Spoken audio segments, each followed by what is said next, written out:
The Cosmic Woolpresser by Bruce Anderson. Part 1. Early Days. An autobiography should start with one's first recollection of note and interest to others. So here goes. From an early age, I was always on the lookout for fun, opportunities for rebellion. I vividly remember attending kindergarten in Newtown, Wellington in 1951. As Mother was working, Auntie Isabel would collect me and escort me home across Brisbane Street, up Adelaide Road, then up and across Hanson Street to our house at 138. I liked Auntie Isabel, and I never understood what it was that made me hide from her in the bushes outside the kindy gate one day as she went in to assume charge of me. Crossing the road was easy. I'd already figured out that to do this safely was a simple matter of waiting until an adult crossed, then tag along. I made it home alone. What a delicious feeling of escape. But alas, the house was locked. Auntie had the key. Unthwarted, I dragged a big wooden box around to my bedroom window, clambered up on it and slid my window out. I was in. Somehow, the house felt utterly different from normal. I was not only alone, but I'd given my auntie the slip. I guess it was a bit like running away from home by going there. She arrived not long after to find me sitting up to a feed of jam sandwiches I'd made all by myself. Auntie was more worried than chastising about my uncalled for escape. So relieved at finding me safe, she neglected to scold me. I felt guilty as hell. In my dad's big tool shed, there was an old framed picture of a Portuguese sailor sitting on an upturned rowing boat. He had a droopy moustache and a floppy hat and old-fashioned pantaloons. He pointed out to the horizon for the benefit of a small boy, whose expression always reflected that the sailor man said things like, "Listen to me, boy. Out over the edge of the world be fabulous things, and there be magic too. Mountains up past the sky, wonderful people, and whole other worlds, boy, full of wonderful foods and land for the having, millions and millions of giant, huge, great fishies in the ocean. There be serpents and dragons, boy. There be adventures to be had, boy, way out yonder, just waiting for you. No need to stay home and dream, boy. You just go and live that dream." I spent a lot of time gazing at that picture, and I came to realise that in a way, my own dad was that sailor, and I was that little boy. In a garage across the road, a wonderful old mechanic named Frank tinkered incessantly with elegant long running boards, huge nickel-plated headlamps, and a dovetail rear end. Sometimes Frank would take me and Patrick O'Connor for a drive round the block to test his latest tuning, and unlike my dad, Frank would put his foot down. I swear that little car could nearly fly. These jaunts were a thrill and a privilege for us 8-year-olds. We were always on our best behaviour around Frank, watching silently, awed, as he honed, cleaned, tuned and polished and reassembled mysterious oily components from under the hood. My dad was a taxi driver, so although middling poor, we always had a big car, a luxury in the early 50s. Many families had no car at all, or if they did have one, it was most likely a pre-war Morris 8 or something like that. New cars were difficult to procure without something called overseas funds. I wasn't exactly sure what they were, but I knew Dad didn't have any. He hadn't been out of New Zealand since the 1930s, when he'd been a steward on flagship Awatea on the Trans-Tasman run to Sydney. And he sure wouldn't have left over £1,000, the price of a 53 Chevy, over there for 18 years. In the absence of overseas funds, Dad had to wait 6 months or so for Mantle Motors to procure our brand new car off the ship from America. Our whole family waited on tenterhooks for weeks until at last, late one afternoon, our almost miraculous limousine was unloaded and released from the wharf. Dad burst in the door, grinning from ear to ear with the great announcement, "I've got it!" Try to imagine our glee at this huge shiny car. It was almost as if we owned an aeroplane. The engine was silent, infinitely powerful, and the doors were at least a foot thick. When you closed them, they made a thump sound. Under the bonnet there were 2 batteries, because the car was to be a taxi, I figured, and the huge headlights shone white for at least a mile. All imported cars arrived in New Zealand coated in a greasy fisherline compound to protect them on the long sea voyage from America. It took me and Dad several cleanings and polishing to remove most of it, replaced it with wax.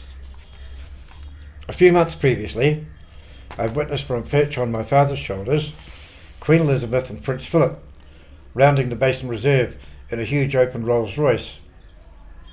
Somehow I felt elevated to a similar level as I waved to my playmates from the street as we swished by on that first magical ride in our new Chevy.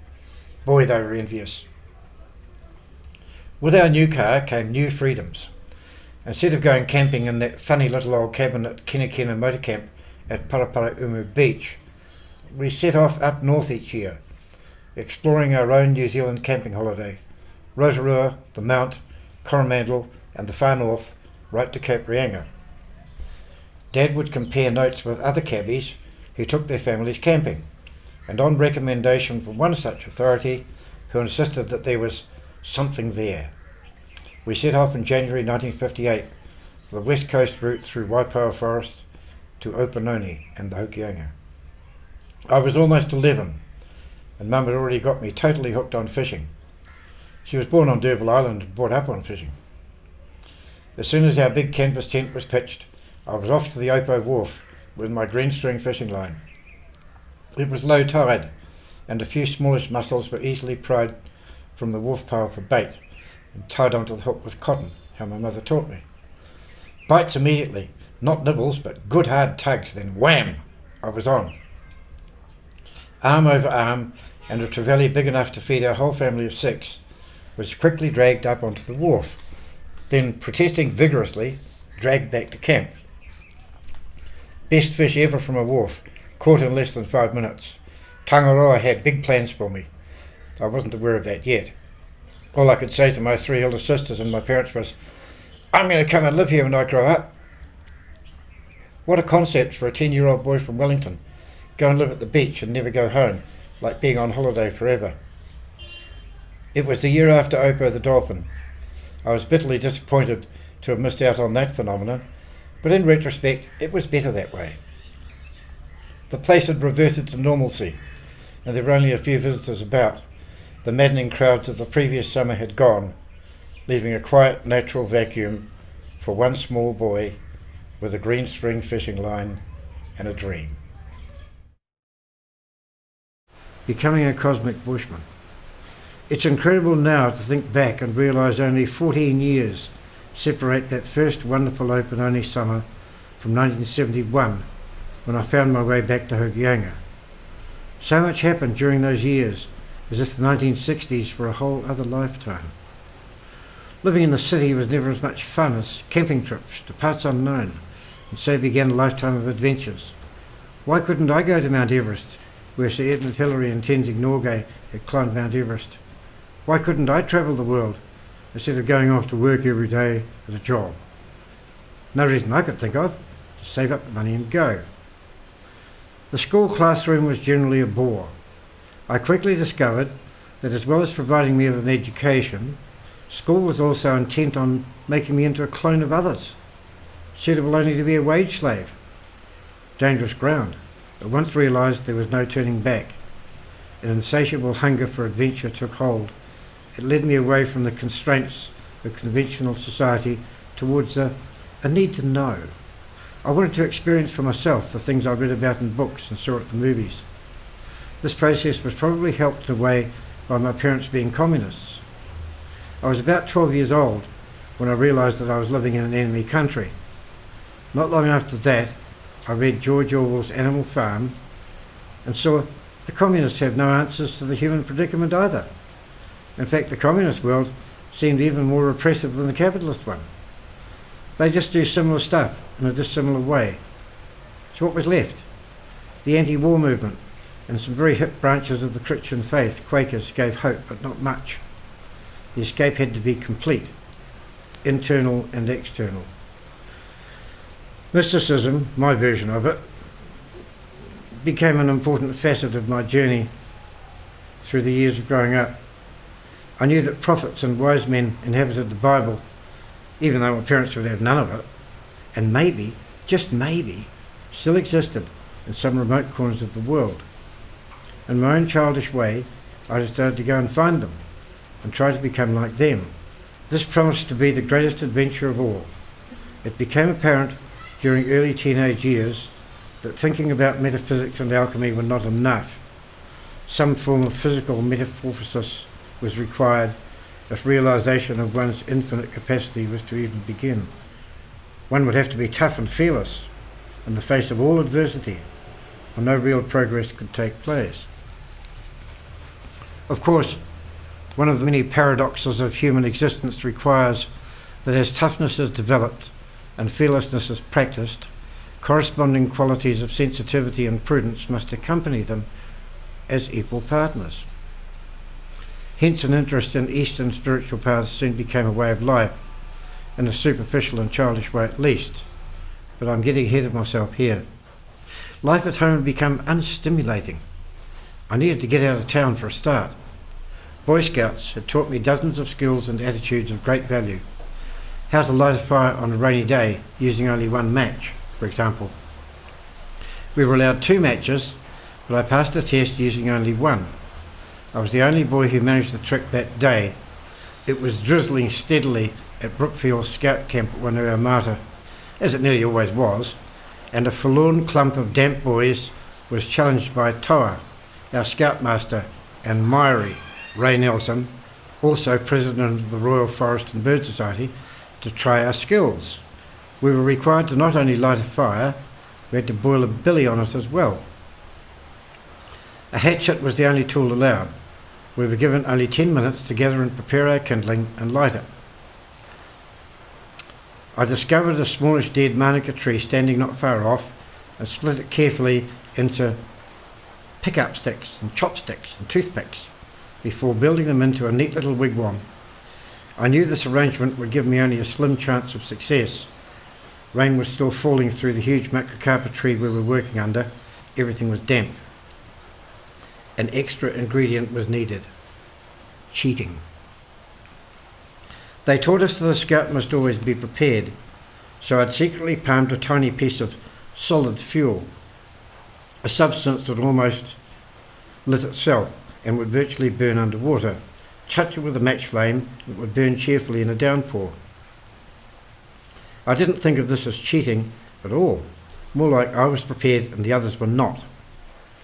But I made sure that no one saw what I was up to. Another useful scout motto was, "A scout smiles and whistles under all difficulties," similar to "in everything give thanks," as the Bible says. Scouts soon gave way to active membership of Forest and Bird, until I was old enough to join the Wellington Tramping and Mountaineering Club, aged about 15. At weekly meetings we were entertained with talks and slideshows presented by club members and world travellers. I soon came to know a fine bunch of tough, adventurous and slightly mad city escapers, kindred souls, from whom I quickly learned the beginnings of some real bush skills. Friday nights we would assemble on the seaward side of the Wellington railway station to climb into the back of a middle-sized furniture truck, then to be whisked away to the end of some obscure back road, usually leading into the Tararuas, a rugged range of mountainous country stretching from the Rimataka Hill to Manawatu Gorge, north of Wellington. A tramp of up to 3 hours would bring us to our first hut on Friday night. Often soaking wet, freezing cold, starving hungry, but never tired.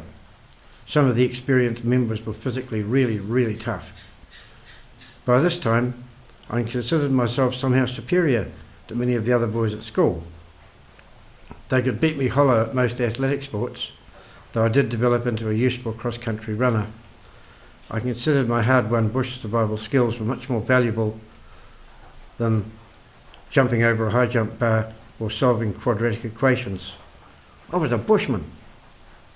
School had become prison-like, relieved only by a series of passionate English teachers, Nan Scotney, Tokyo Joe, Mr. Larson and Mr. Walsh, the ones I remember best at Wellington Tech.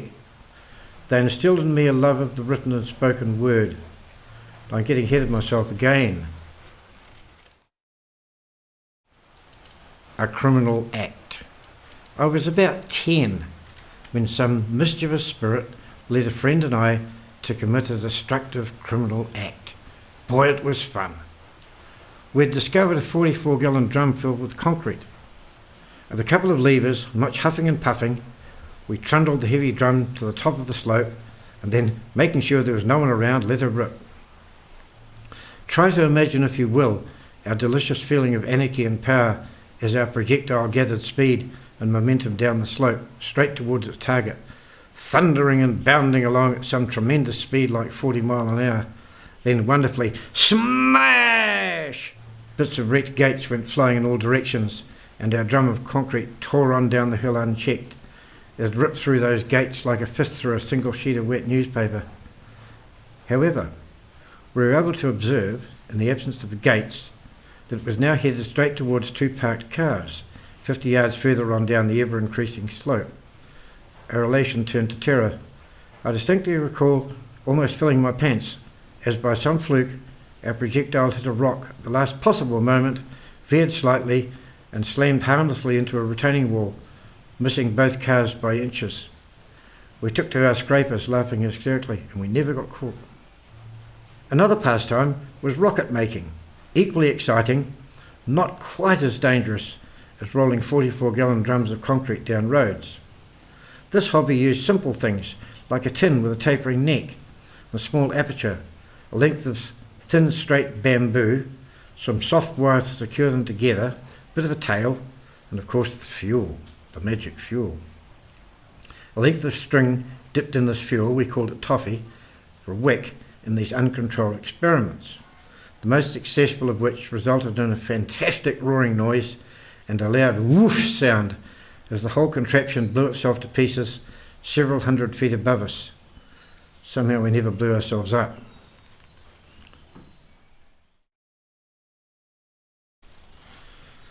Making money. Earning money was another pastime all us kids enjoyed. With a little imagination, money could be got in various ways. There was a bottle-o, a Pitcairn Islander, down Hanson Street, just up from Denhard's bakery. He paid a penny each for empty beer bottles and a whole 1 shilling and threepence for a flagon. Only 1 and sixpence for a flagon. Only 1 and threepence if the cork was still in. We boys were, however, very skilled at pulling the corks out with a loop of string. Beer bottles were easily procured in those days. A lot of single men lived in boarding houses and nearly all of them drank beer in bulk. My mates and I had little homemade carts to carry our booty to the bottle yard.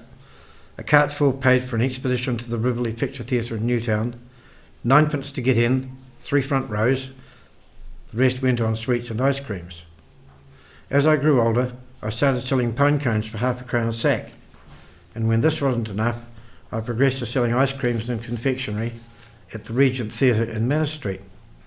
This was a great job, as I got to see the latest movies for free, and the work was quite well paid. For every pound's worth of sales, we were paid 4 shillings and threepence commission. I made up to £3.10 or so in a week. This was a great incentive to develop skills in money handling and quick thinking. Intervals were only 10 minutes, and when the house was full, which it often was, I would sell 6 dozen hard frozen ice creams, and that time from my ice cream tray, suspended by a hard leather strap round my neck. This was tricky work, as those ice creams cost 7pence each, and transactions had to be carried out with enormous speed and accuracy, as any shortfall was made up from my wages. Threepenny pieces were the worst. They'd hide among the pennies and stick to sweaty ice creamy fingers in the semi-dark, as anxious customers surrounded me, all wanting immediate service. A much more lucrative and enjoyable occupation was that of programme seller at Athletic Park, home of rugby union in Wellington. At a test match or international game, we boys could make up to £4.10 each. These were plum jobs and hard to come by, but I had an in. I knew someone. My dad, Dick Anderson, was manager of Modern Books, a lefty bookshop in Manor Street, and a boy called George Burrows, I think was his name, not only worked in the shop after school, but was a senior programme seller. On his recommendation, I was picked out of quite a crowd of applicants for a tryout, and I soon became a regular at all the big games. When I'd finished selling and been paid, I would enter the old grandstand, free of course, and sit on my beer crate beside Winston McCarthy's broadcasting box for an ultimate view of the game and the ultimate commentary. It was great. Fishing on the wharves was another earner, and although more fun than the other jobs, was far less predictable. Passers-by would often pay a shilling or more for freshly caught kahawai. I once wrung 10 bob out of 2 elderly women for 6 or 7 good 3-pounders. It must have been 1959.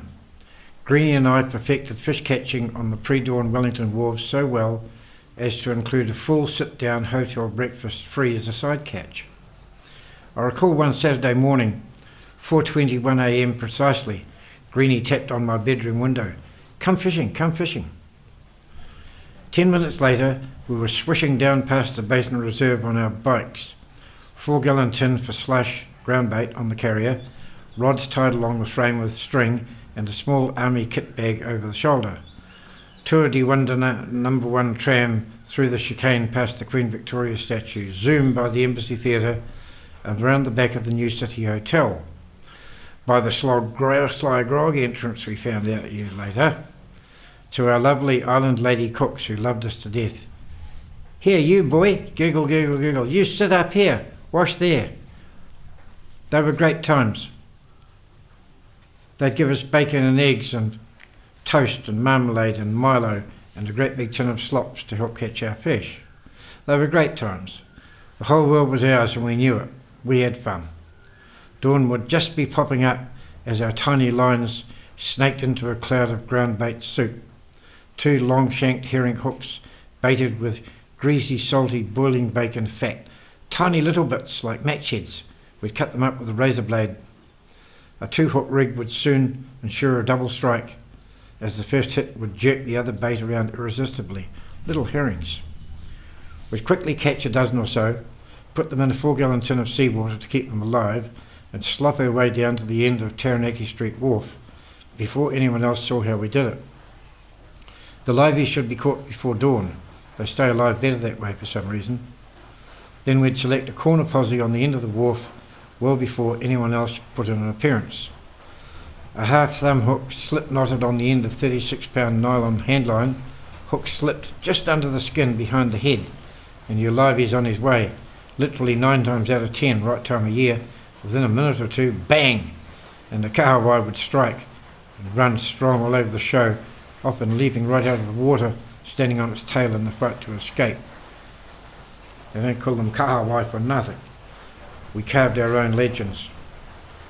One particular Saturday morning, we were completely broke.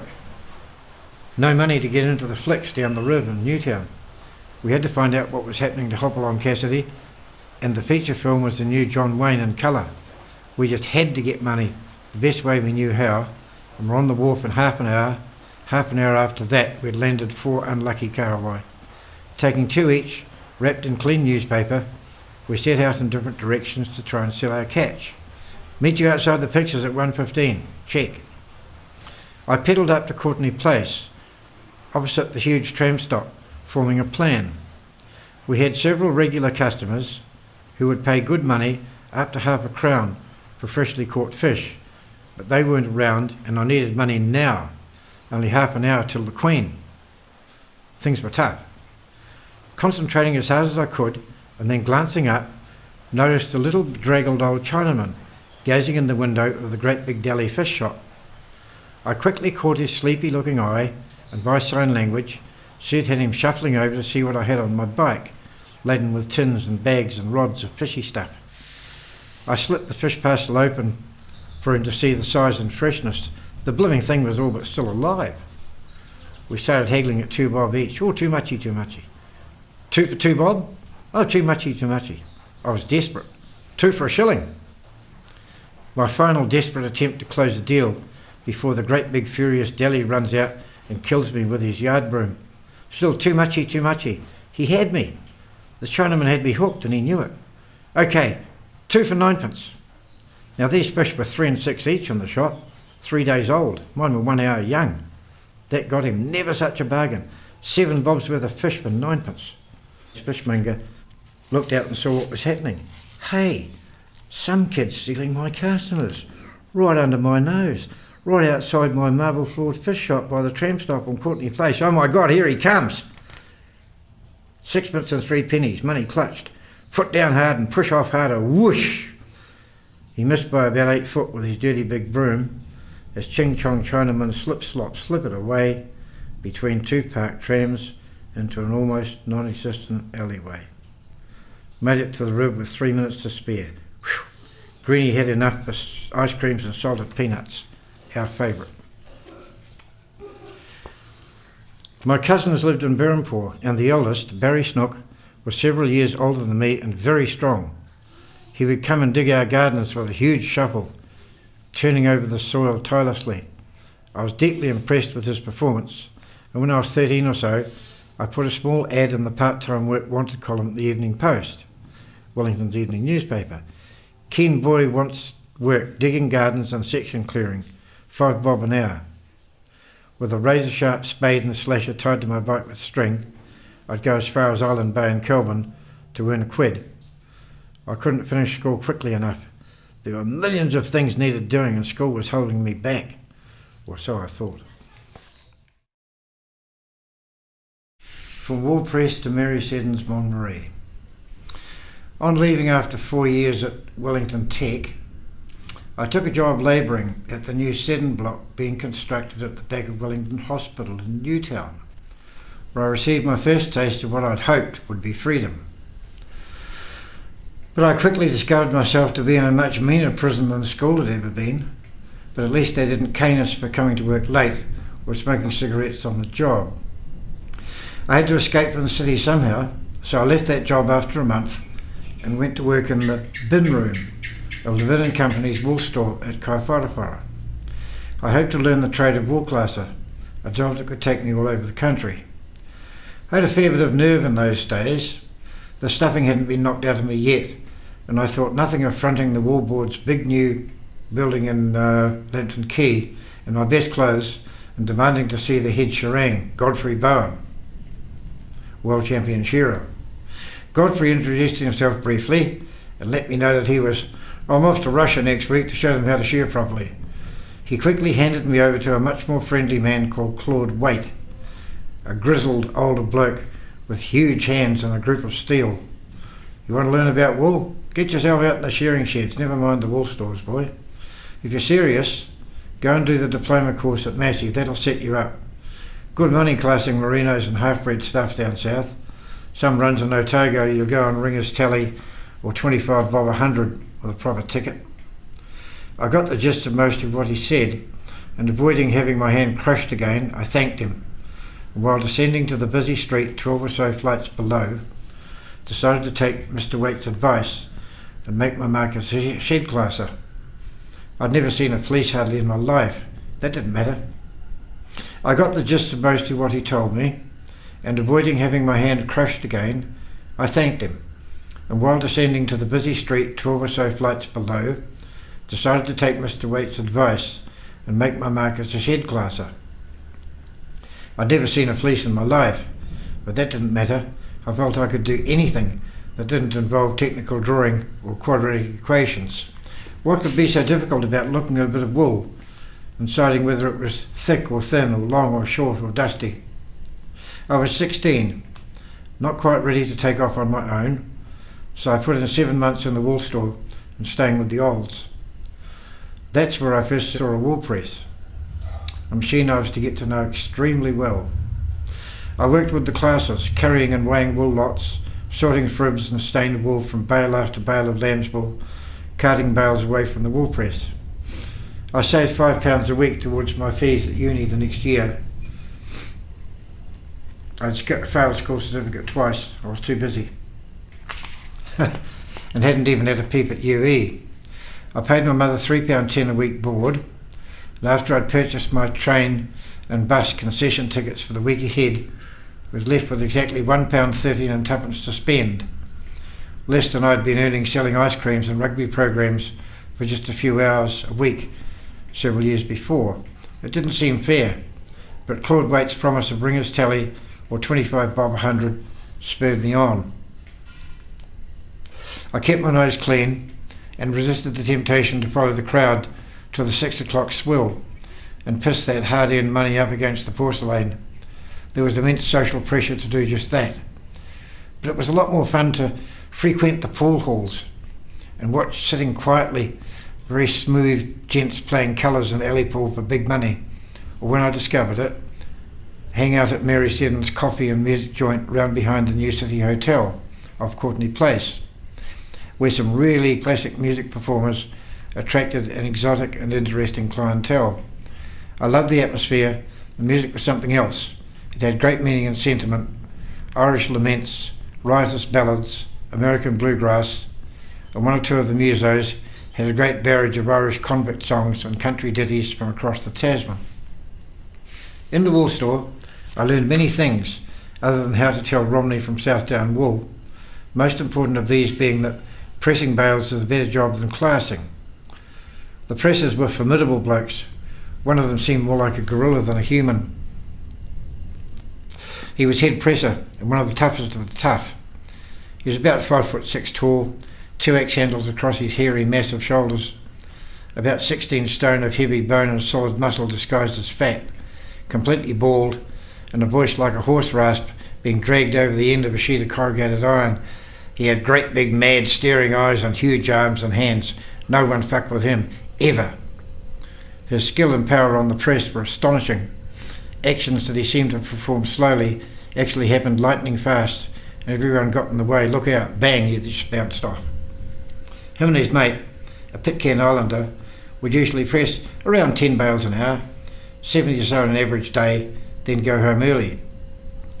These men assured me they had the best job in the store. It was the most complex and therefore the least repetitive.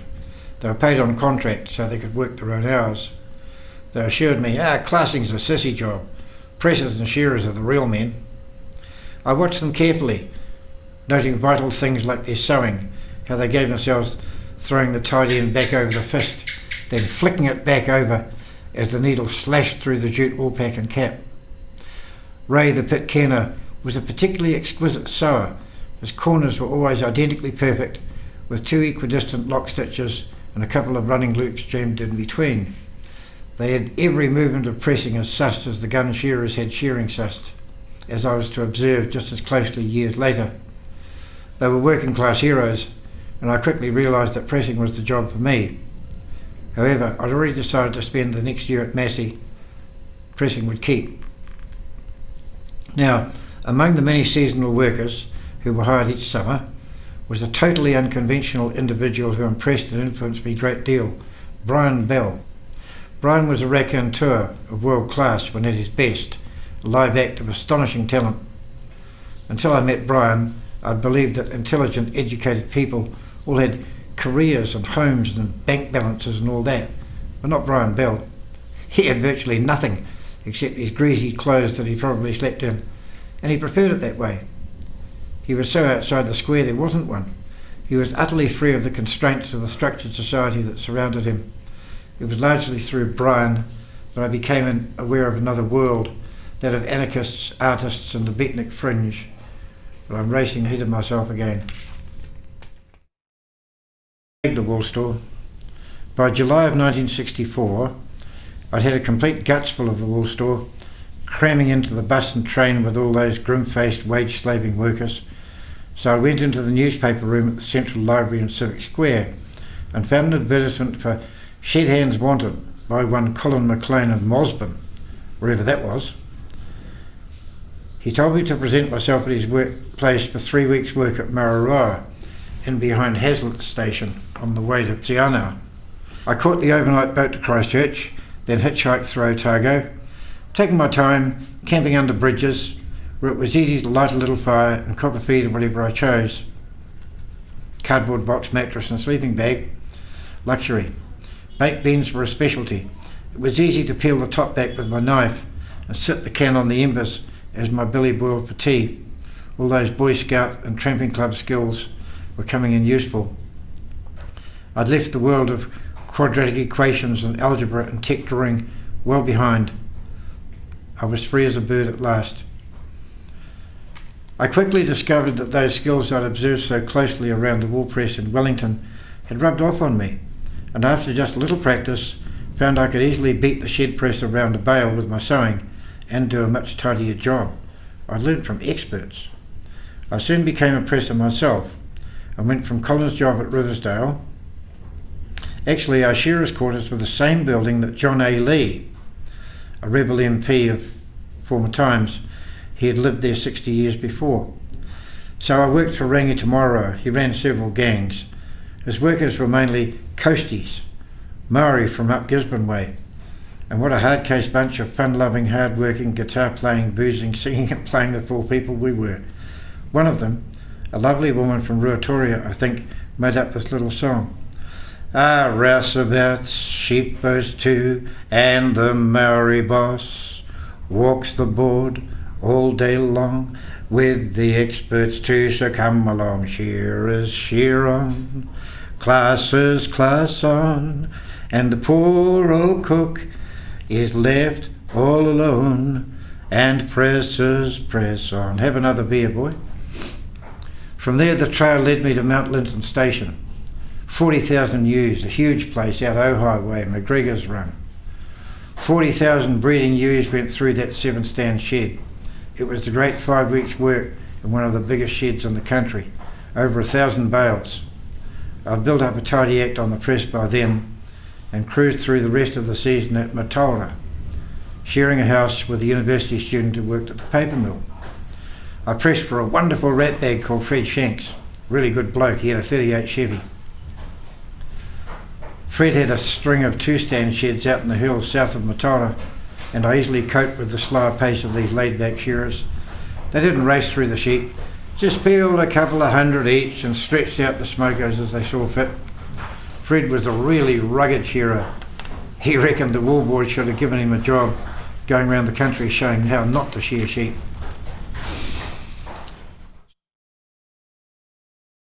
DIP WC, it was Diploma of Wool Classing.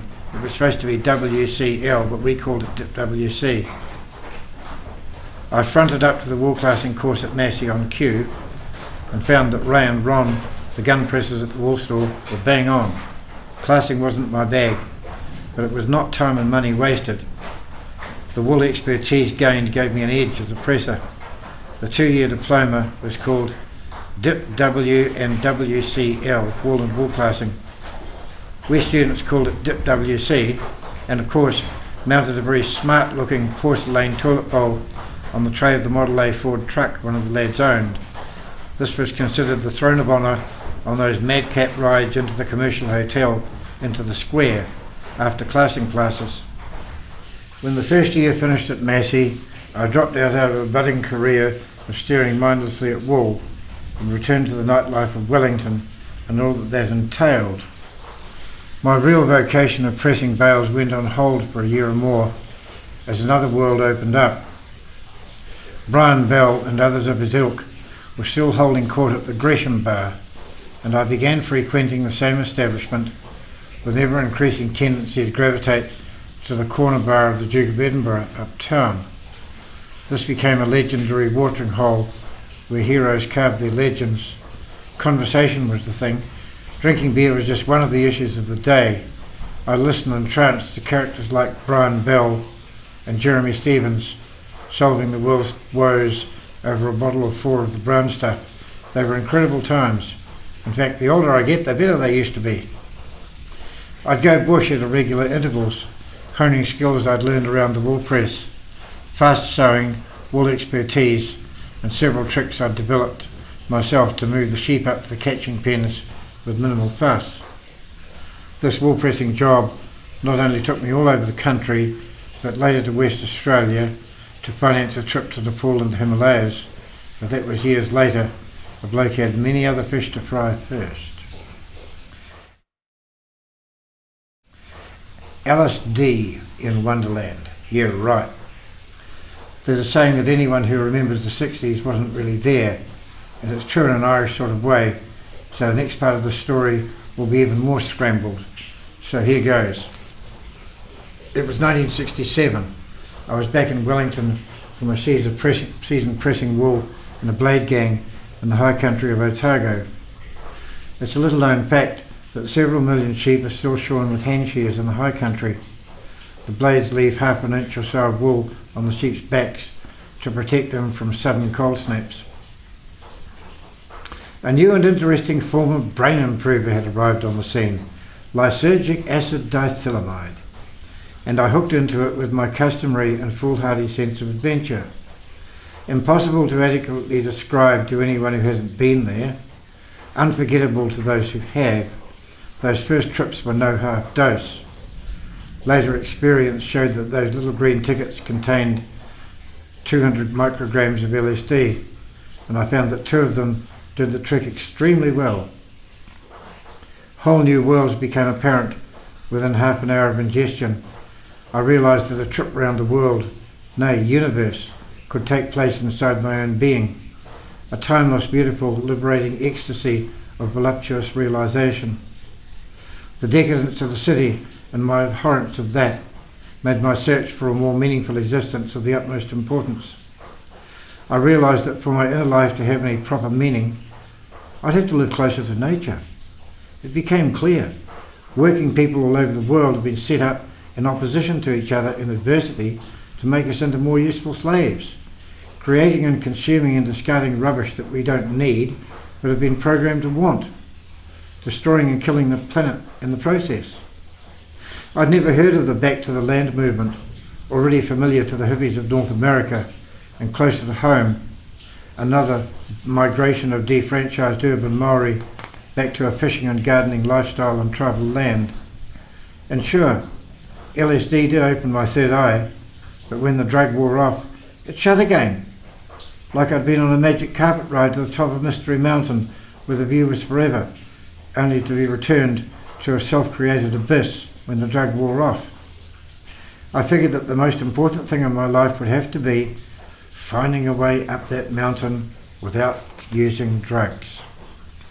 I didn't know it yet, but this would entail dealing to not only the world's demons, but much more importantly, my own self-created ones as well.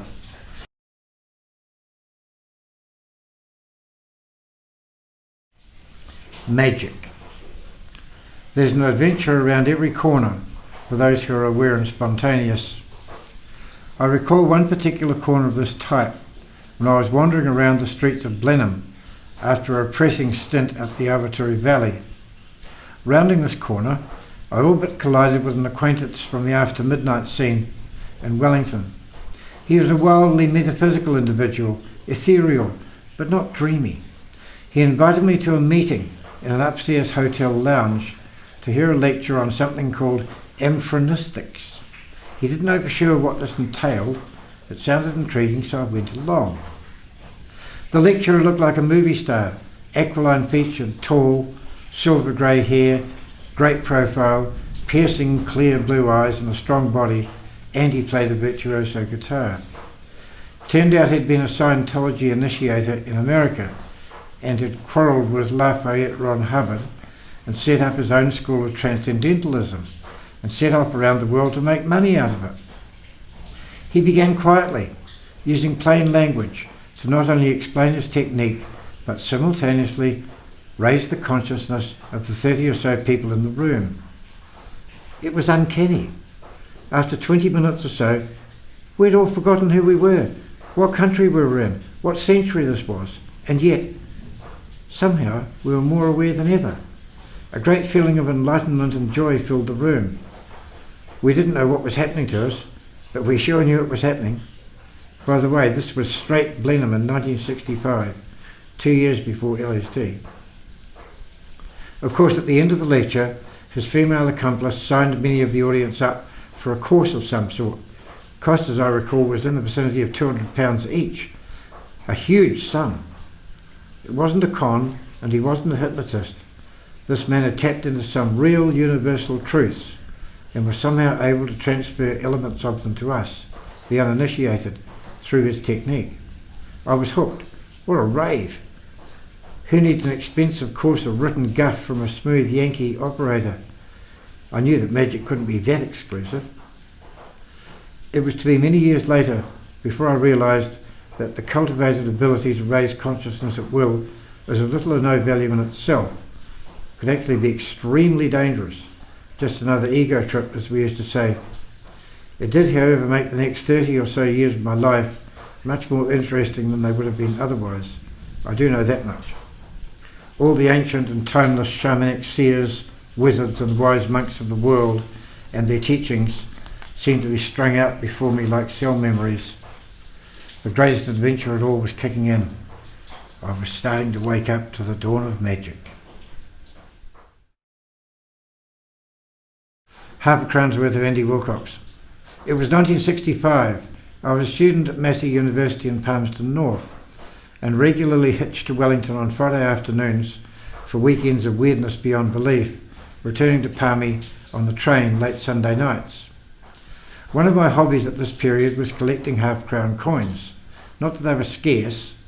I did this because I knew that decimalisation was only 2 years away and the call had already gone out in numismatic coin collecting circles for any coins in good nick.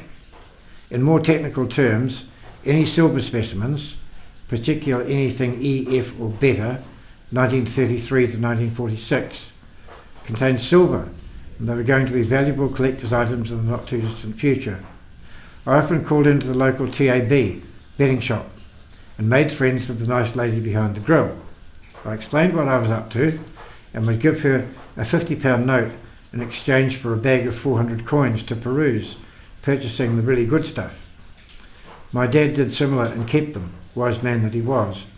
They're still in his collection 44 years later, along with his extensive collection of stamps and cigarette cards dating back to the 1920s. The TAB lady and I quickly became friends, and within weeks she would open the door to her sanctum behind the security grill at my approach and set me up at her little smoko table with a mug of tea and all the half-crowns in the place, never mind the £50 note.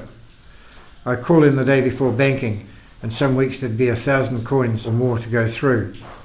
One time I found a 1940 centennial coin, you know, the one with the Maori angel on the face.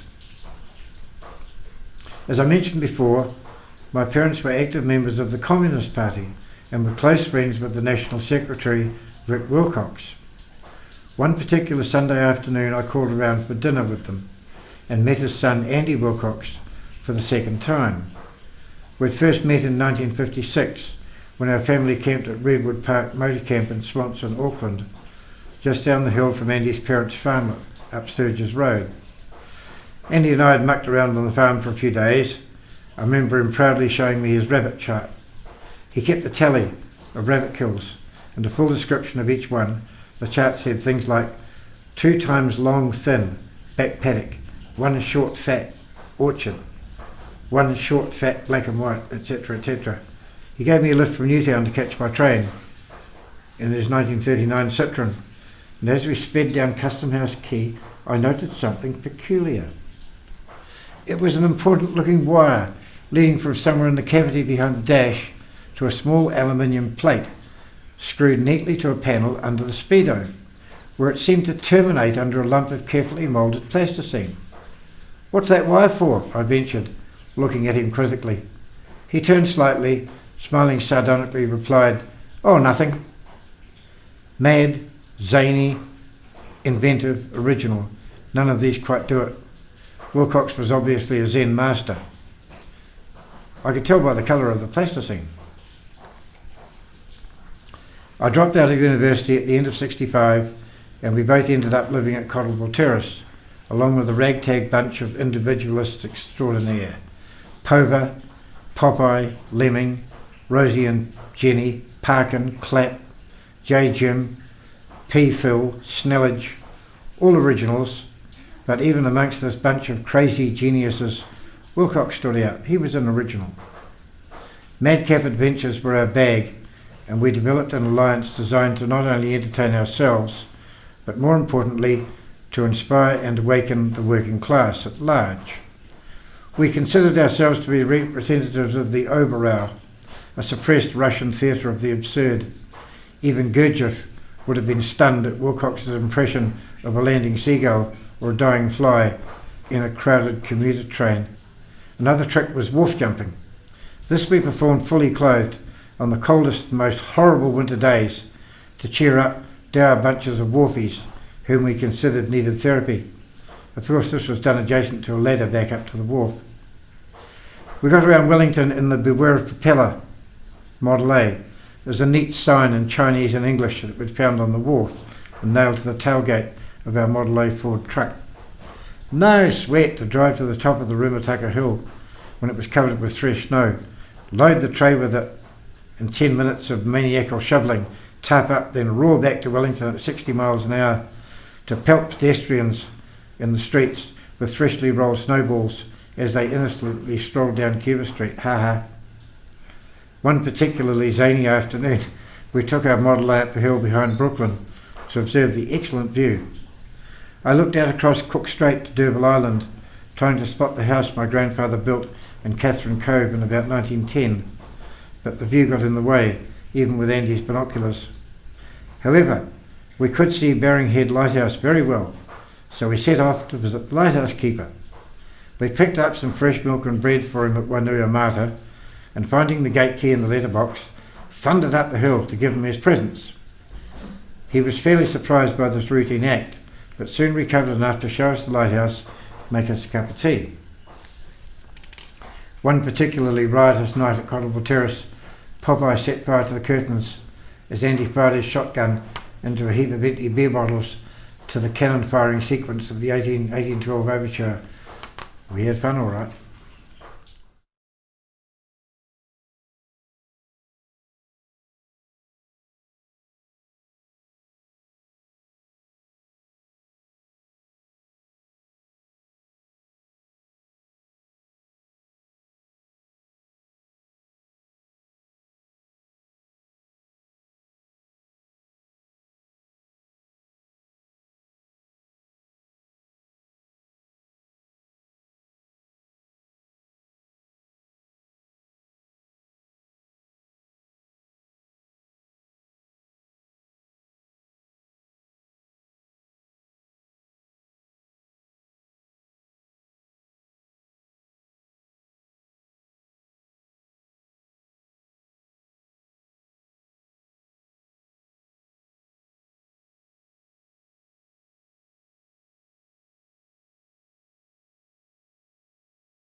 As we got stuck into his wonderful grub, asking every few mouthfuls, "Everything all right, boys? Everything all right?"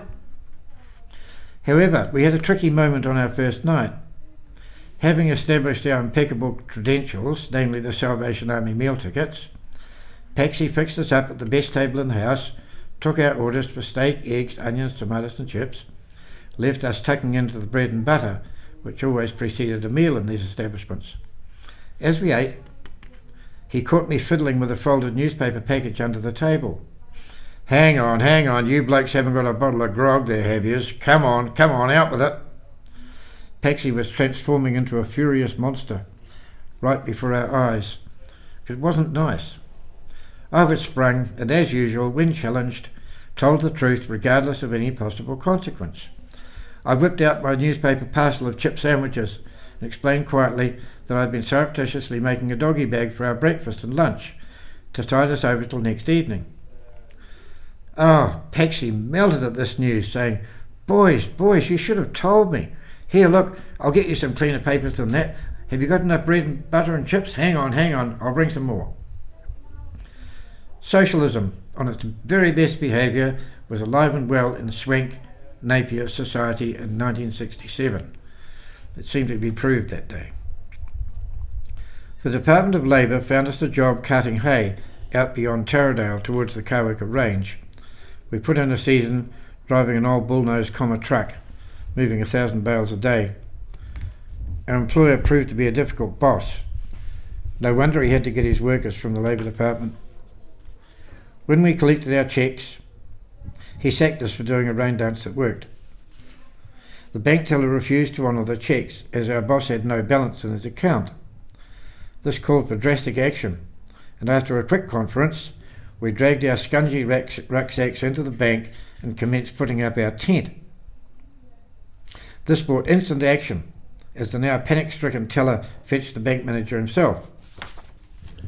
Manager asked us sternly what the hell we thought we were doing, so we told him. We've done the work, 2 months of it. We can't help it if he's overdrawn. His payments haven't come in yet from the cockies, so you'll just have to carry him. If not, we're setting up camp right here. Ring the Labour Department if you like. He quickly saw the point. Our rough countenance and our tent helped a fair bit, and he quickly ushered us into his office and countersigned our wages cheques for instant cash payment. I purchased a 1936 barrel-nosed V8 truck and headed north. The oxymoron, went south in search of love. Slightly eccentric behaviour.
Hugh Williams.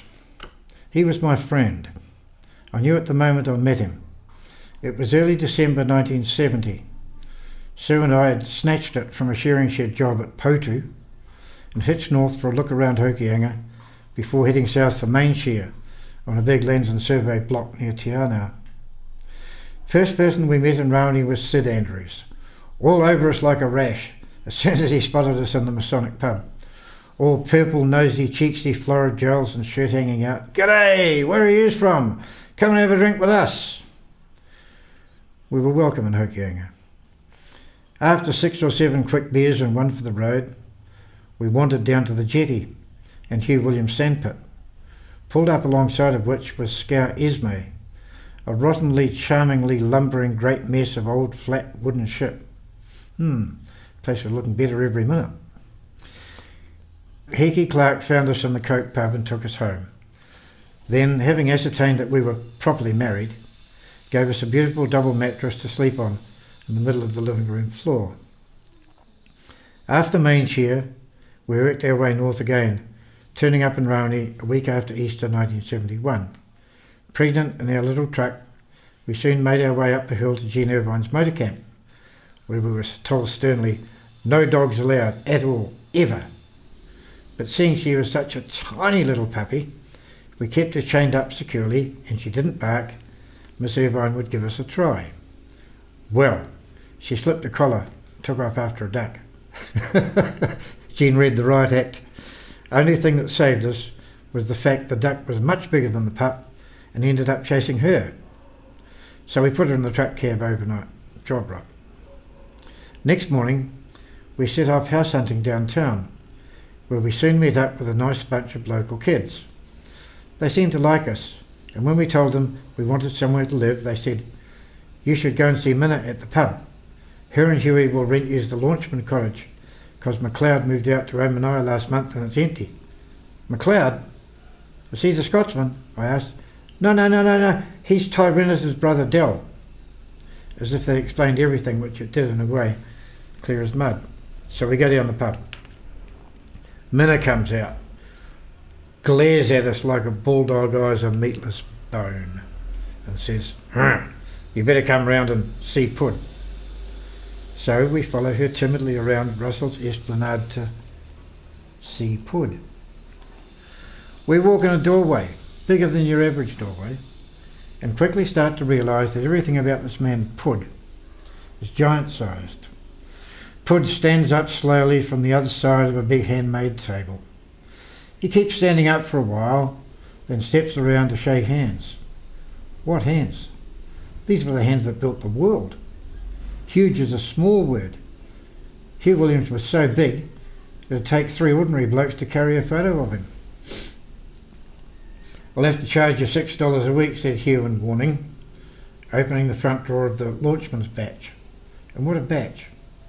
Although the building itself seemed small on the outside, things were bigger than normal on the inside. The bed, the doorways, the steps, nearly everything. Not the windows though. The windows were always tiny in those batches. So our baby was born 6 months later, 17th of September 1971. And of course we were the proudest parents in the world. Hughie and Minna had adopted us by then, and I'd worked fishing for a few months until a full-time job came up at Mrs. Donaldson's grocery shop. "A third for you, a third for me, and a third for the boat and gear. It's the best I can do," said Hugh. "Can't pay you wages. You'll soon pick up all you'll need to know." And pick it up I did. Gutted and split, salted and smoked, took turns lifting 800 metres of flounder gear, then we'd splash for mullet on the way home. When the weather or tides were crook, I'd help mend and sling nets round the office for no pay. Our boat was really a little ship, Miss Hauraki, 10 or 12 tons of old wooden workboat, wash-off rounded flat stern and a high straight bow with a scuppered foredeck, engine room big enough for Hughie to walk around in. He was, I recall, shade over 7'6", or was it 6'7"? Over 20 stone of long heavy bone and muscle. Sort of man who makes me think of those heroes of Greek legends. It was uncanny, the way he made everything seem easy. Even the sea behaved in a special way for him, and he had the most delicate touch with his nets. The tide would almost seem to stop while we were on the gear. A couple of hours later, we had a catch on board. The rigger would sluggishly return to life, as if it were scared to move, till Hugh was good and ready for it to do so. And at the wharf he'd set the rev exactly right to just hold her on the current, not nudging the wharf, just sitting neatly a foot or so away while he strolled nonchalantly up to drop his bow loop over the wharf bollard. Hugh could have stepped straight out of fiction, or at least a windjammer in the Atlantic hundreds of years ago, or a migration canoe. In a way he did, but that became more apparent years later. Late one afternoon, chugging quietly home from the flat he set at Paraka, we cleared Matawura Point, were creeping up the Tapawai bank when Minna from the poop deck called out, "Mullet!" Hughie and I slithered into our punt, no time flat. As I dropped the painter, he braced himself to pull on the oars. Have you ever seen a pair of 7-foot oars nearly broken by water? Ever felt acceleration snap your head back as a big heavy workboat takes off like an electric lift? Hugh Williams was a strong man. I dropped our first pick and float, then whoosh! Net slithered out over smooth stern like a demented serpent up around the tail of a school of mullet. Solid mass of good fish just under the surface. 2.5 nets later, Hugh eased off from a full smooth stroke, turned her on an oar to look back. That better do us, boy. At a long curly line of sinking and quivering floats. There must have been 1 million fish in that school. It was like this all the time years ago, recounted Hugh. Last 20 years or so the fishing's deteriorated all the way down the bloody harbour. Why's that? As I manipulated the oars to keep us broadside onto the gear, as Hugh gathered lead and float lines to bag any unmeshed fish. Well, boy, you could say the damage started with the timber trade. It wasn't so much the kauri extraction as the damage that came straight after all the bush was burned and cleared for dairy farms. It didn't take long for the soil to start collapsing into the creeks, then start silting up the river itself. In the old times, there were sand, pipi, cockles, karahu, all sorts, all the way up past Hauraki, clean white sand. The Raoni boys would go round Judge's Bay there on the rising tide and flick the feeding snapper up onto the beach when they put their heads down to feed. And mullet, you should have seen it, boy. Thick with good 3 to 4 pounders, heavy and roe like sausages for months, and fat. Man, they were fat. The water was clean then. We had it good in those days. Anyone wanted to feed a fish, they just went out and got it. Hey, look out, boy! As I narrowly missed fouling the gear. Keep your mind on the job, boy. We took our catch aboard, me on the oars, backing up, keeping her half broadside onto the gear as Hugh reefed in, gathering up float and lead lines together to keep her bagged. Some of our fish were unmeshed, just lying against the net. 490 fish taken. I counted them. Only a few inches of freeboard in the punt. 300 good fat smokers, the rest we sold green, 5 for $1. The smokers went at 40 cents each. 41 dozen fish, it was all in dozens then, half a bloody ton. Half an hour to catch them, and our work began.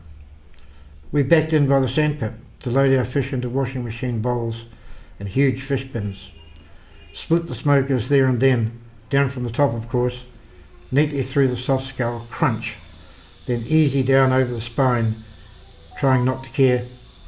taking good care not to break a gallbladder.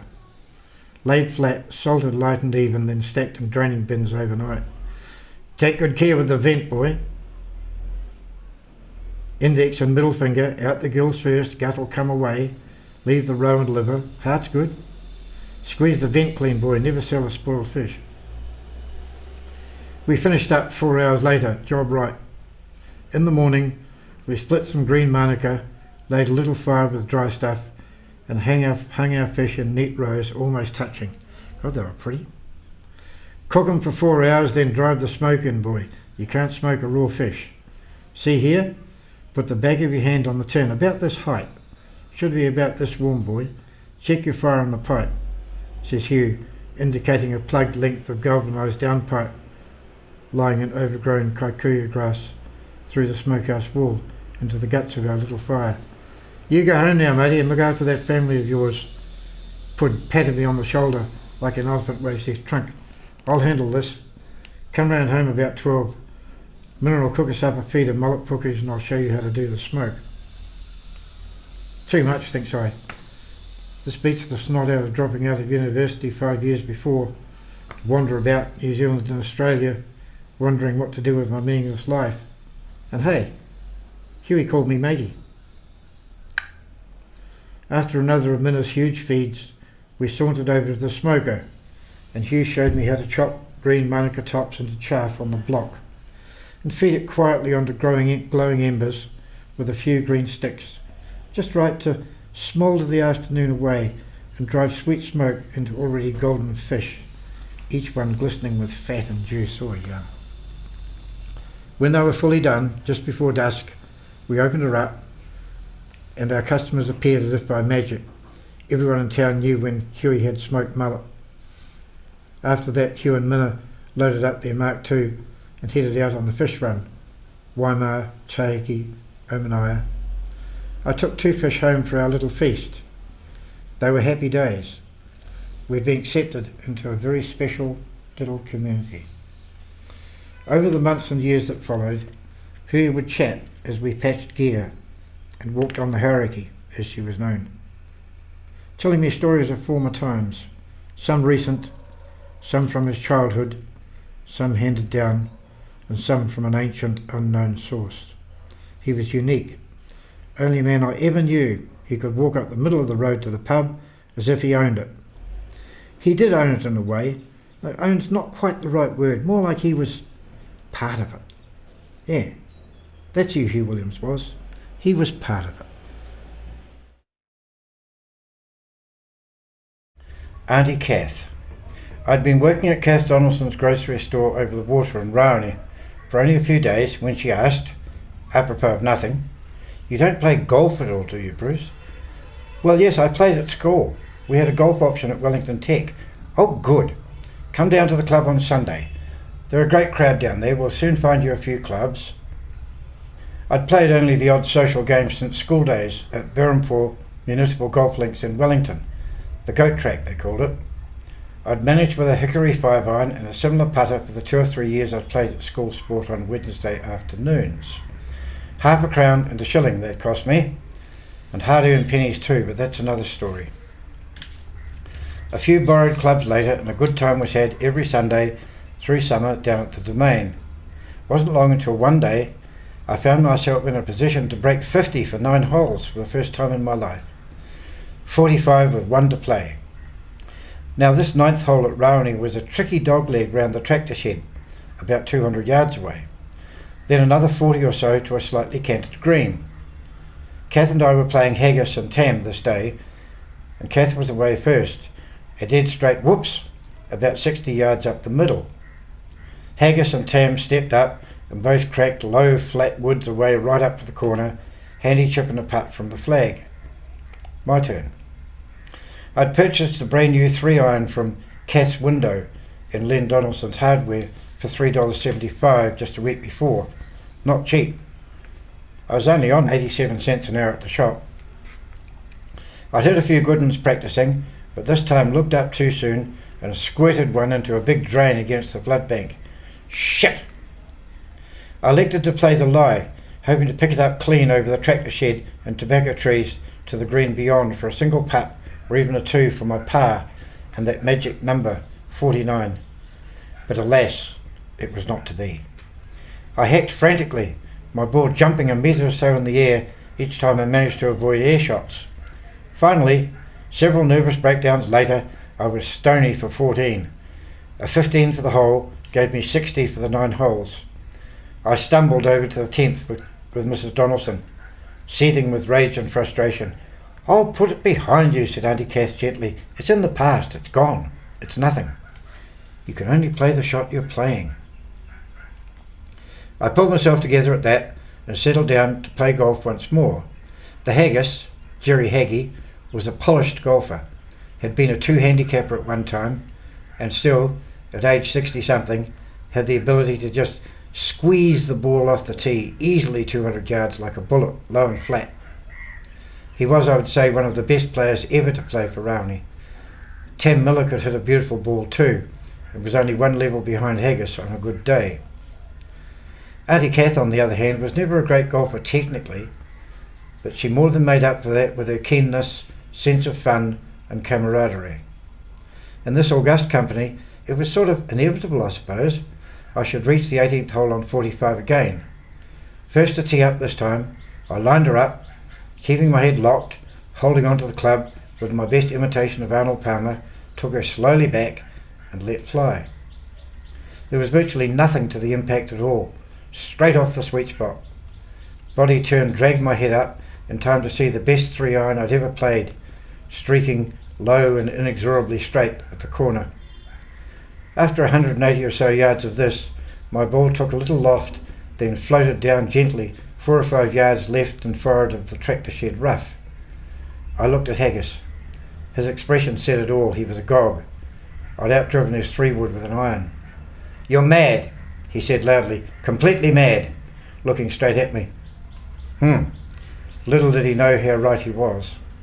A nifty little chip up and a safe putt for a 3 gave me my first birdie ever and a 48. Hooray! After that I played golf whenever I could and still do. Church goes straight out the back door and our summer golf season probably always will. Thank you, Lord, for golf. Amen.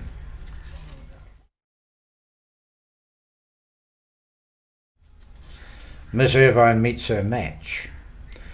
20-stone woman on the great big horse up the back road cantering, dressed with just a short leopard skin number and a pillbox hat, of course. Huge brown thighs grasping Coronation's belly when right by eminent dons came Miss Irvine. Round and round circled Coronation as Madge rounded up Jean. Now, Jean Irvine was not a force to be taken lightly. She had a spirit of steel and a tongue like a lash on occasion, not to be intimidated by anyone or anything. However, Madge had that something extra, her femininity. With all the travesty she could summon, poor little Miss Irvine was beaten. Madge could make her cringe with a vocal and visual tirade of lascivious, debauched raving, delivered at 19 to the dozen decibels from each side. Jean's reasoned, measured, tones were no match for Madge at full cry.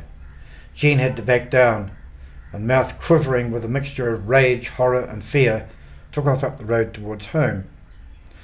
I think Madge's horse had gotten away and wandered up to Jean's motor camp for a feed and look around, and Jean had started to tell Madge off rather sternly. Of course Madge would have none of that, and quickly pointed out that landowners are supposed to have gates to keep stock out, and anyway, what are you going to try and do about it? Jean Irvine was a good friend to the hippies, and like all friends, she was somehow able to tolerate us at our worst, and conversely, she fully appreciated us at our best and helped us to get there. Miss Irvine had been a senior teacher at the local high school until during the late 1950s, the spirit led her to hack the motor camp out of a gorse-covered hill with dozens of local kids armed with slashes to help her. Jean was a Quaker, the Society of Friends, a contemplative and very hip branch of the Christian faith. She was also a noted psychic, clairaudient she called it. A lot of the Romani people, even her friends, reckoned she heard voices. She did.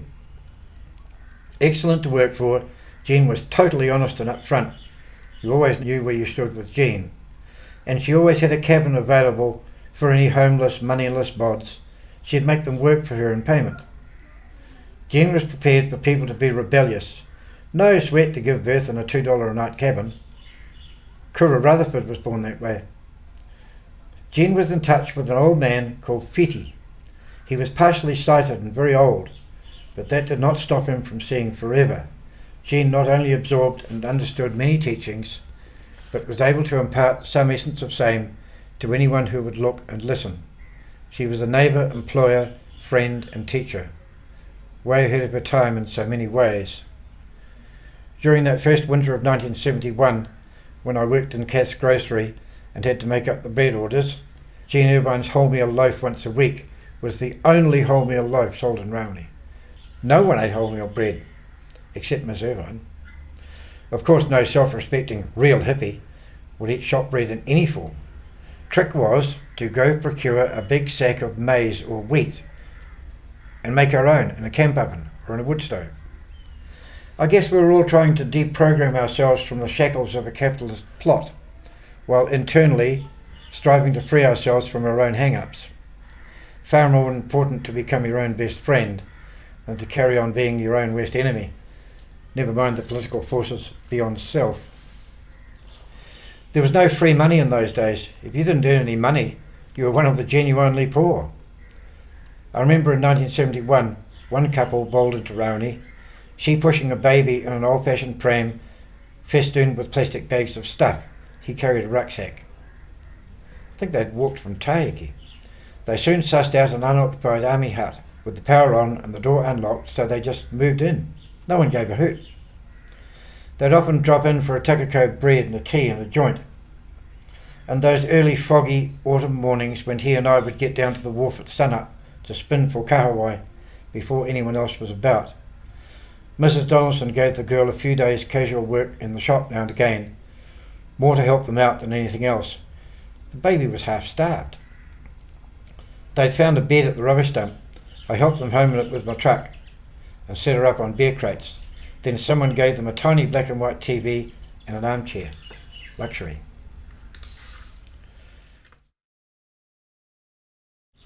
Hijinks on the river. One time around 1930 or so, Kath and a girlfriend challenged a couple of likely lads to a rowing race from Rowaney to Motokaraka Dairy Factory. Now these young fellows were big and strong, capable of great speed on the oars, and they laughingly accepted. The girls were quickly 100 yards in front. These boys could hardly move no matter how they tried. They just couldn't get up any speed. Kath and her friend had gone down the wharf earlier and hung an open 4-gallon tin on a rope under the boys' boat, so of course the tin made a perfect sea anchor. You should have heard the sarcasm and insults from the wharf. It was so funny. Like when Dr. Smith's brand new launch was delivered to Rowaney Wharf long ago for his inspection and inaugural run. Apparently she'd been left unattended, and some drunken ratbags took her out and commenced doing donuts out off the end of the wharf. Smith turned up and shouted his anger so loud they could hear him from the hospital. How Len lost his licence. Must have been about 1933 or 34, recounted Auntie Kath. I was boarding at Maikio, up behind Whirinaki there, and teaching at a Mapuri school, when Len lost his driver's licence. He and a mate were caught selling beer on the Oe Junction cream stand on dance night. Why's that? I inquired. Did they tread on someone's toes? Well, you see, it was like this. There was a tradition of beer at the cream stand round the corner from the country dance. That's how it was done in those days. Len was transport. He'd fetch the keg on the sidecar from the Masonic in Raoni, and the lads would set her up on the cream stand. 6 minutes a glass. Oh, it was great.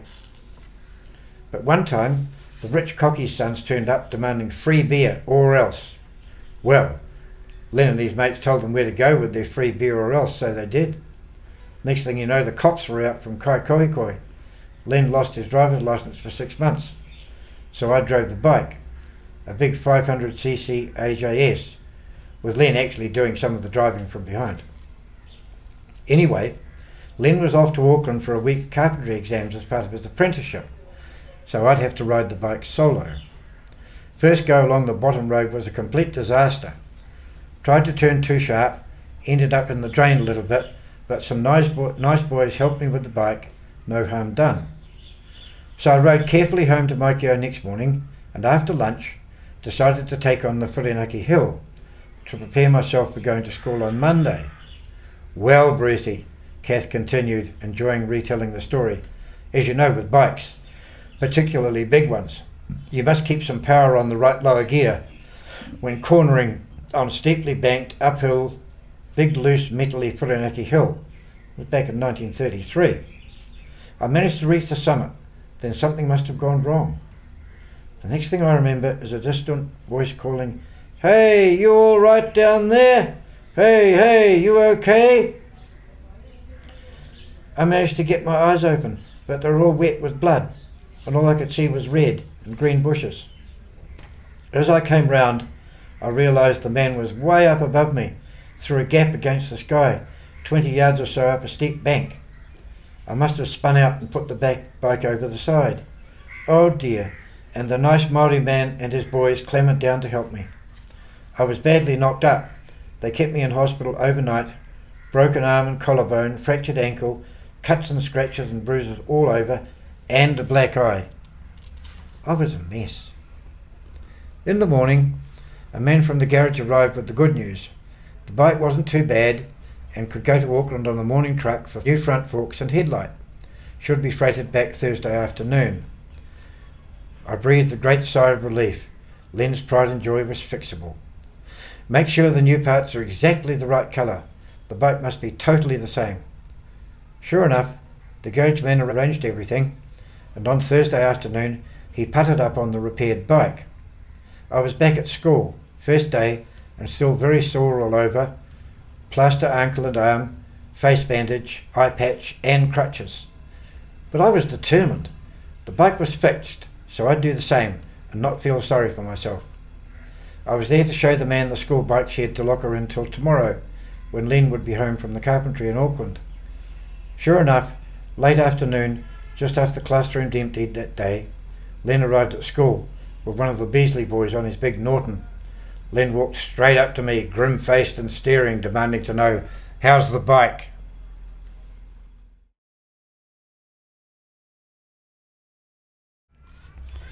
Kohurā versus the county grader.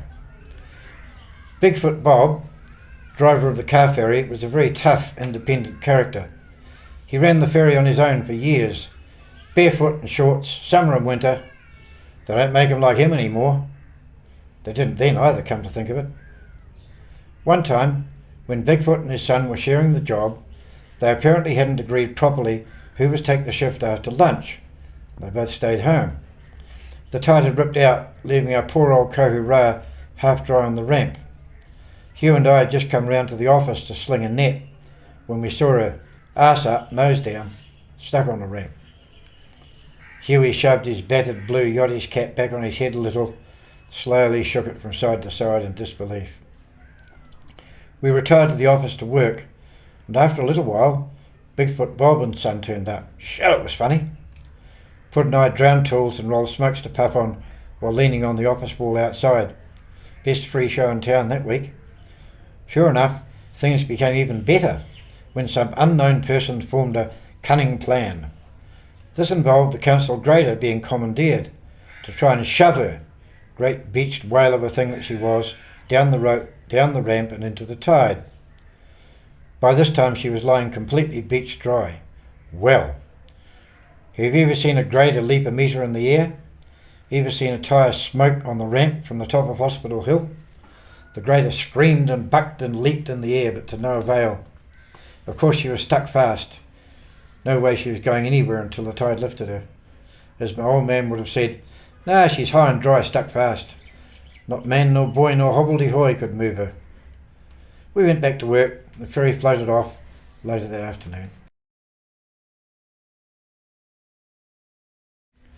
Ducks in the morning.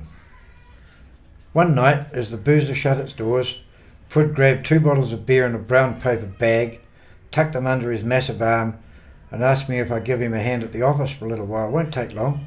"Course," says I, as Hugh unlocked his office door, turned some lights on. "Ducks in the morning, me brothers are coming up. Got to get this punt finished. Here, boy, give us a hand with the saw bench, and we'll get to work." "Crikey, we've got to build a whole boat before I go home. Sure get worried if I'm not home a bit soon," I thought, but I didn't say anything. "Oh, it won't take long," says Hugh, snapping the top off a bottle of the brown stuff. "I've got the sides cut out, well marked out any rate. Here, take this end and we'll feed it through the saw." 10 minutes or so later, we were ready to go to town. Sides were laid out, ends were quickly secured with copper nails and small gussets. Then the ply sheet was laid on top of the frame and tacked down. "You build most boats upside down," explained Hugh. Then we bent the ends down, up, and attached them as we went. Thin plywood goes where you want when you know how. A lick of white lead paint and the job was done. I'll slip a couple of 3x2 snifters down the chines in the morning, sling a couple of seats on. There's the rollock cleats there, I cut them out this morning. Then she'll be just right. As the last swallow of his bottle went down, "Good enough for now," said Pud, a critical eye following his paintbrush down the last seam. "Thanks for that help, would have been 10 times harder on my own. You better bugger off home to your missus." "Righto, Hugh, see you tomorrow morning. I'll come round early if you like and help finish her off." I went home singing to myself. Life was a poem down our end of town.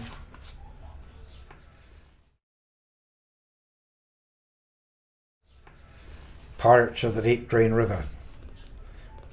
Ian Phillips. Must have been related to the Phillips clan. He turned up and bought the Masonic Hotel in 1974. He was the original mad bastard. 80 mile an hour in his Hamilton jet down the river. Minna reckoned it was so fast she'd just lit a 5-ounce beer and had 3 sips on a ciggy between when they left Coke and rammed the Rowaney Wharf. Shit, it could go. One night they were all pissed. Not counting every other night they were pissed. They set off with Frank, Big Sal, Pud, Minna, Ed, plus a couple of right bright fellows, Ian Phillips and Ben Turi, the mad Maori.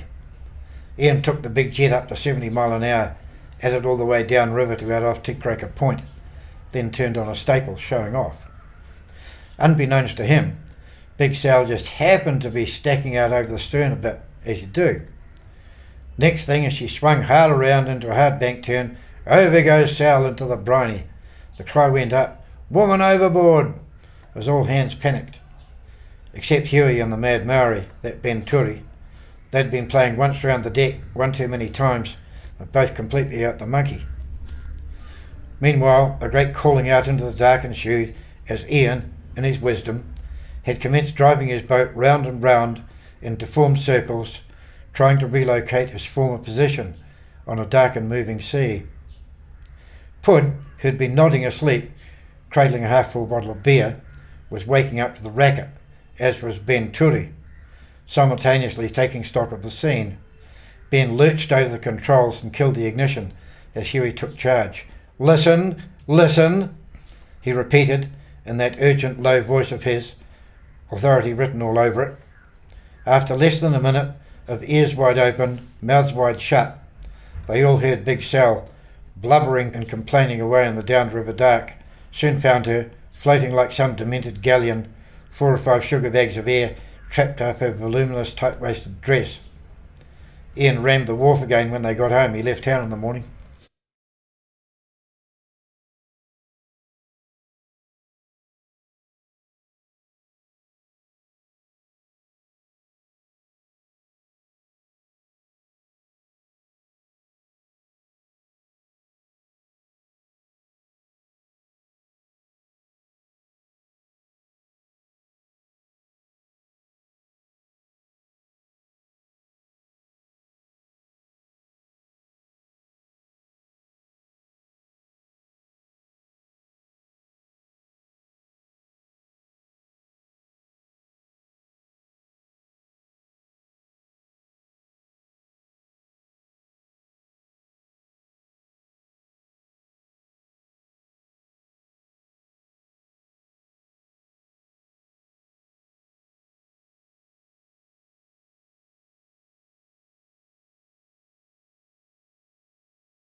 Fiji.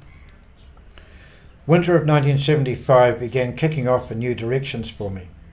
Poverty, our constant companion, was alleviated by a new concept. Poverty had become boring. Our truck had thrown a rod at Silverdale, so we arrived home with no truckload of iron to fix the leaky roof, no transport, no money, no job, and the garden we'd been relying on to feed us through another winter had been overrun with horses and cows. Then we saw in the travel section of a week's old newspaper, Fiji, return, $219, insurance $3 extra. The only catch was that the fare must be paid in full, 30 days before travel, and the dates were not transferable or negotiable. Do not miss your plane. We worked out a survivor's budget of $1,000 for 3 months in Fiji, for me, my 5-year-old son, and my new woman. That's including airfares of $554, $446 to spend, 90 days, $4 a day between us, and $100 plus for emergency money. To cut a long story long, it worked. The money took us all about. In one place we only spent $10 in 12 days. First I phoned up a contractor I'd worked for in the past, and we put in a month of woolpressing and cooking in a local shearing gang over the north side. Saved $1,000. A lot of money then. Enough to take us to Fiji for 3 months of startling adventures. We hadn't enough money to pay for accommodation, but quickly found out that many of the friendly people would let us put up our tent in their backyard. Some would find room for us in their homes, so we very soon became familiar with the day-to-day lifestyles of both Indian and native peoples. A highlight was staying with the firewalkers on Benga Island. These robust jungle-dwelling fishermen can not only walk on white-hot hangi stones without being burned, there's a lot more to it than that. Like all subsistence dwellers around the world, they have superb control over fire. They don't use a lot of wood to cook a meal, usually 3 or 4 little sticks poked into a small burning area right under the cookpot. They blow through a thin tube to discourage any reluctance on the part of the fire. They're so skilled they make it all seem easy. And lighting a fire is equally simple. No matches, no lighter. They literally rub 2 sticks together. The ability to walk on fire is a hereditary gift from a chief of long ago. According to legend, he was digging for fern roots in a swamp when he dug up a little god. He quickly imprisoned this god in a cage and would not release him. The god offered the young chief powers in return for his release. He promised power over the whole tribe. The young chief laughed and said, "Oh no, I'm the young chief of my tribe. I already have all the power and more to rule my people. I will give you power over women. They will all love you if you will release me." "Oh no," said the chief. "I already have all the power with women. What better can you offer me?" "Well," said the god, "I can give you power over fire, and all your descendants will inherit this power also." "Very well," said the chief. "Prove it." "Righto," said the god. "Collect good stones, ones that won't break, then build a big fire under them to burn all day, and make the stones so hot that they glow in the dark." The young chief did this, and the god said, "Now you will not be afraid, and you will walk on those hot stones and not be burned. Then you will release me." The young chief believed the god, and when he walked on the stones he was not hurt. He released the god and returned to his village, and sure enough, all his descendants to this day have power over fire. When we weren't snorkelling the clear coral warm waters of the lagoon, we helped in the gardens up the hill and listened to stories the old men would tell. We returned to New Zealand 3 months later. The trip had cost us $1,000 and a month's work in a local shearing gang. So when my old mate Oxymoron returned from the Himalayas a couple of months later, it was easy to go, 1 month Fiji, 6 months Nepal and the Himalayas. We left Raoni in early August 1977, bound for Cromwell, and a 6-week contract, then Taumarunui and Mick Burke's run for 2.5 months, then Southwest Australia for a 3-month stint. We could not have worked much harder. The result? $10,000, little change, new passports, open tickets to Colombo, Sri Lanka, and we, my 7-year-old son Zach, my new woman Jan and I, were off on the first of many sorties into the heart of Central Asia. We lived our dream.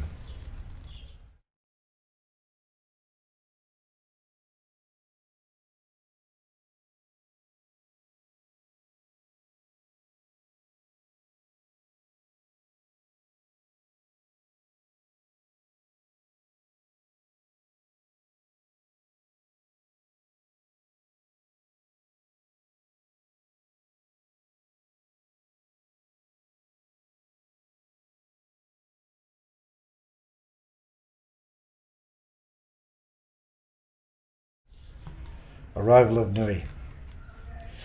Morning tea dragged on through the afternoon with little sign of lunch or even afternoon tea. Life was pretty good to us in those days. We lived pretty much by our word, you know. Never do today what you can put off till the day after tomorrow. And, well, it's better to waste our youth than to do nothing with it. Stuff like that. Then out of the blue, he arrived. Still out of breath, my old fishing mate Nui strode into the room, threw his scungy pack down in the corner and demanded his customary cup of tea. Still out of breath. This man had flown in from Kathmandu, Kingdom of Nepal, just hours before. This man had walked to Tibet, across the roof of the world. He was entitled to be out of breath. The man wants tea, give him tea. Bloody hell, it's good to be home, he grinned between gulps of sugary brew. What's it like up there, mate? Did you find what you were looking for? Yetis and all that? We sat watching him intently, knowing that this was the man. If anyone could do it, this hard-cased bastard would find a way. Yeah, in a way, yeah, we did find those things. I could try and tell you about it, but nah. You'd probably have to go there yourself. It's not the sort of stuff one person can say and another person can make sense of. But I'll tell you what, bro, I kept a diary. Well, notebooks, really. It's a bit rough. Probably better typed up. Hey, Brucey, you've got a typewriter. You and I could make it into a book. You start now. I'm going for a sleep. I picked up a battered, hard-covered notebook and flicked it open. Every page chocker with tiny words. No postcard home, this. I wonder if he'd mind if I change things round a little. I opened Nui's journal at the first page and read, and then read some more. It was unputdownable. I somehow felt transported by Nui's words, as if it were me in the Himalayas, and Nui's arrival home was a signal, an inspiration to begin my own journey. 6 months of wool pressing to save the $10,000 required, then, a year later, leaving for Kathmandu.